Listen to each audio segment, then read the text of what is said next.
All right, guys. Today we are gonna be reacting to she instantly regrets divorcing her husband and now she can have kids. Jump in. Because if you're in your mid 30s, you know that said divorce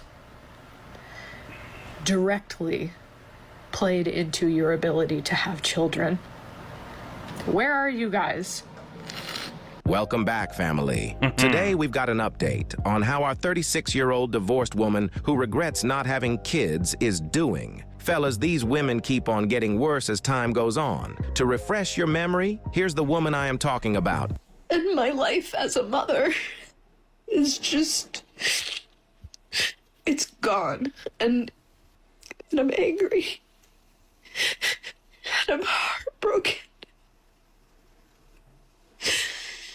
You can go watch the full clip on the episode 8 of my Modern Women Hitting the Wall Hard and Humbled series. Basically, this woman divorced her husband and find herself at 36 years of age with no kids regretting her life decisions. Now, about a year later, let's see how she is doing.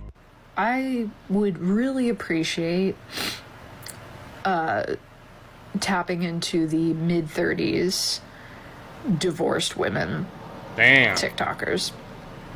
I don't know where you are, but I need you. I'm looking Validation. for the women who are several months, if not several years, out of their divorce. Mine was in the fall of 2020. And I just want to talk to you guys and hear from you guys about just like how the fuck you do it. How They don't do it. They doing the same thing that you're doing right now. They're not better than you. They're literally doing the same thing that you're doing. do you carry on? How do you not let this destroy you?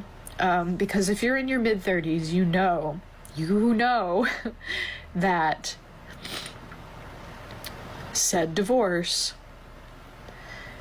directly played into your ability to have children. Where are you guys?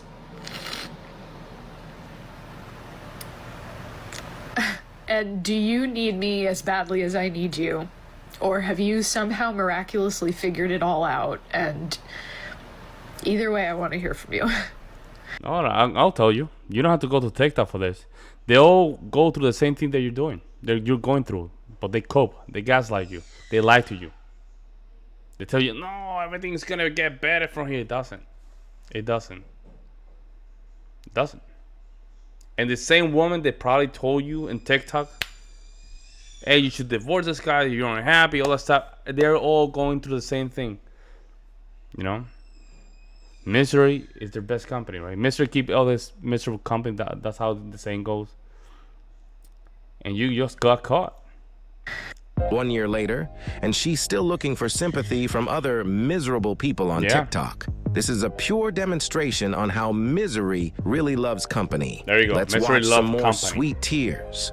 The hardest part Oh, of she's my going through it. divorce, Oh yeah, she's going through it. Oh wow. I don't know if this is the case for other people, but for me, the hardest part is feeling like I am perpetually in an alternate timeline. And it feels like that because I never pictured a future or a reality where I wasn't going to be with my ex-husband and the community and family that we had. And I just find myself like over and over experiencing these moments of like, just, it's not supposed to be this way. Or like, I feel like I'm in the wrong timeline. I had a moment this morning where I was emptying the dishwasher and just putting dishes away, and I just broke down thinking like, Yo, that's drama, huh? this isn't supposed to be my silverware. This is not supposed to be my plates. This isn't supposed to be my kitchen. All of this is wrong. How did I end up here? And I'm trying so hard to find the good parts of this new reality or dimension that I'm in. And I am finding them in pieces, but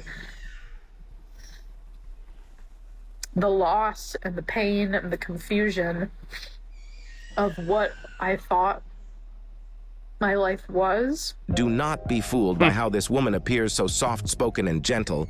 She is definitely your worst nightmare, and I am going to prove it to you by breaking down her relationship with her parents in this next clip. Now, I want you to focus on all the expectations she is putting on how her parents should treat each other and how they should treat her. Today is my parents' 43rd wedding anniversary, and normally when people have an anniversary or they're thinking about someone that they've spent so many years with and love, they have lots of things to say, lots of photos to share, lots of gross I love yous. And this is what my father posted.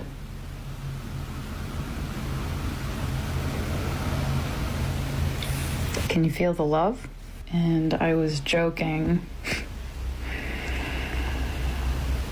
I was joking about how feelingless that was until I checked my mother's Facebook and realized that she blocked me.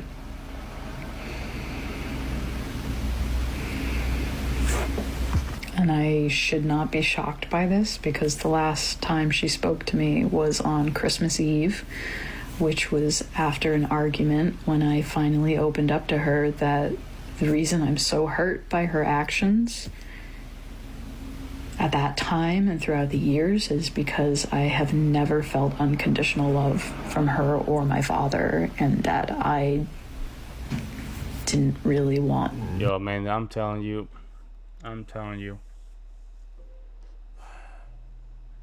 To get to a point where your mom even block you, oh my God, it's toxic, guys. It is toxic. It's very toxic. To get to that point, it's probably very toxic. Scream at each other, you don't love me, and all that stuff, man. It probably goes crazy, right? Listen, I'm not here to judge these females, right? You never know what really happened, right? And she looked like an okay lady. Like if she was raised properly, she probably would be a very good wife.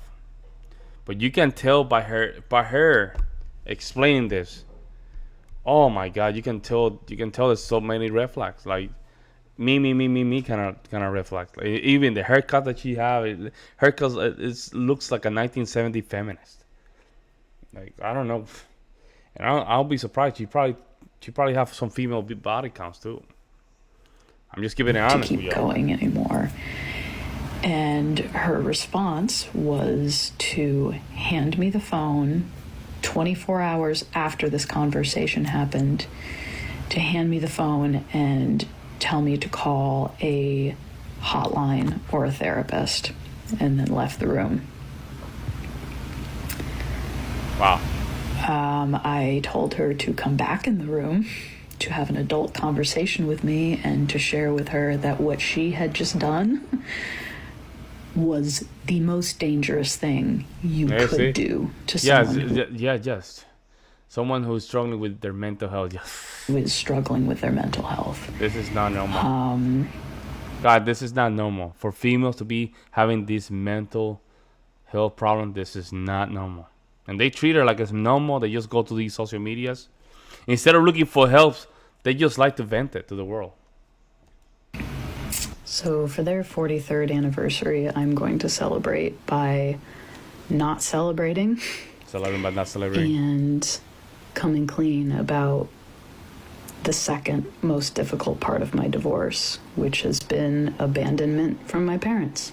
Her parents have been married for 43 years, and her sorry 37-year-old self thinks that she can tell her father what not to say on their wedding day anniversary. Do you see the entitlement that I'm talking about now? I really applaud her mother for being so harsh with her because she has known her daughter for over 35 years, and she knew that she was threatening to end her life just for attention. In this next clip, you are going to see how she is going to react to her mother advice on how to keep and treat a man. You will see how her twisted feminist mindset will push her to draw conclusions on the dynamic of the relationship between her parents. Then you will understand why her mother completely cut her off.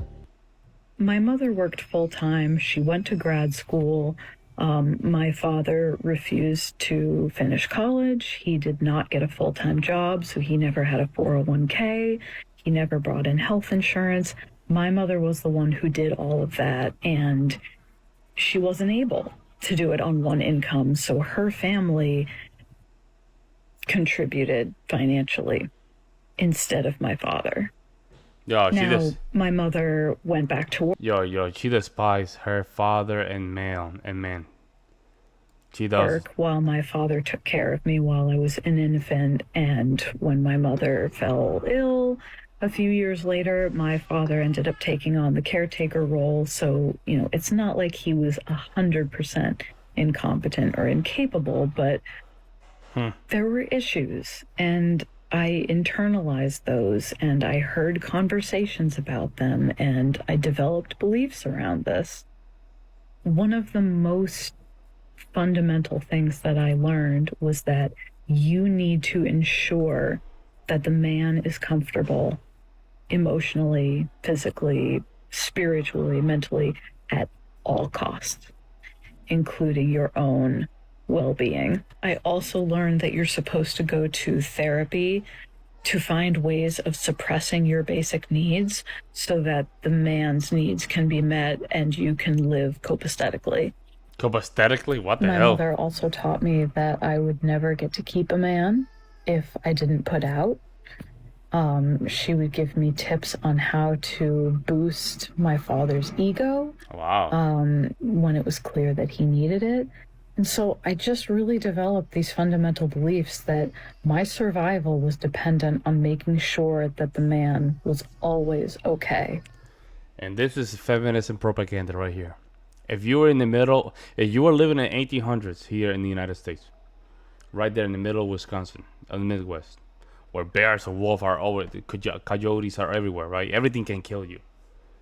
Yes, you need to make sure that your husband is in the right mindset. Even today, he has to go out, deal with his bros, and deal with a lot of people. Deal with the outside world, which is just filled with chaos.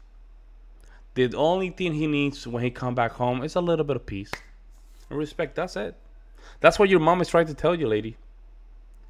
But you have feminism in your head, and you're millennial, so you're full feminist. Your generation is done.